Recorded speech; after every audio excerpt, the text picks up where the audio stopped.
The day I graduated. Alone. For 10 long years, I put my dreams on a shelf. Marriage, motherhood, a never-ending cycle of laundry, packed lunches, birthday cakes, and sleepless nights. I built my home brick by brick, sacrificing everything for my husband and kids. But the moment the last baby started school, I decided it was my turn. I enrolled in college. 4 grueling years later, I walked across that stage top of my class. I spent weeks planning my graduation party balloons. Food, champagne, a playlist filled with songs that carried me through endless late-night study sessions. I pictured my husband and kids cheering, my family's eyes shining with pride. The big day came. I waited and waited. The tables sat perfectly set for 20, but not a single chair was filled. An hour later, I got my answer. A photo popped up on social media, my entire family smiling at my brother's barbecue. My husband was flipping burgers. My kids were playing in the background. Not one of them even called. I didn't cry, not that night. I cleaned up, boxed the untouched cake, and poured myself a glass of champagne. And while I sipped it, I started planning.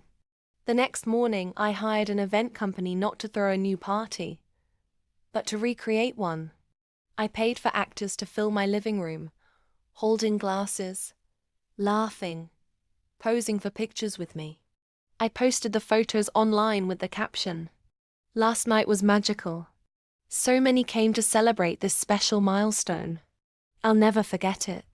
Then I tagged every single person who had skipped it. The comments exploded. "This is amazing. But where was your family? Wow, that's cold." She deserved better. The shame spread faster than wildfire. My husband's phone wouldn't stop ringing colleagues, neighbors, even his boss calling to ask why he'd humiliated his own wife. But I wasn't done. You see, I had quietly been offered a full scholarship for my master's degree in another city. I had turned it down for family reasons. But that night, I accepted it. 2 weeks later, I printed the acceptance letter and left it on the dining table. When they came home, I said calmly, "Since you couldn't show up for my ending, you won't be part of my next beginning." They laughed nervously until the moving company arrived. What they didn't know was that the house was in my name alone. I sold it, took the equity and moved. The kids? Old enough to choose who they wanted to live with. My husband thought they'd pick him, until they told him they were coming with me. He was left with nothing but a bad reputation and a half-empty house. Now, I'm in a new city, thriving in my master's program, surrounded by people who actually celebrate my wins. My family? They're still explaining to everyone why they didn't come to my graduation, and why I'm no longer in their lives.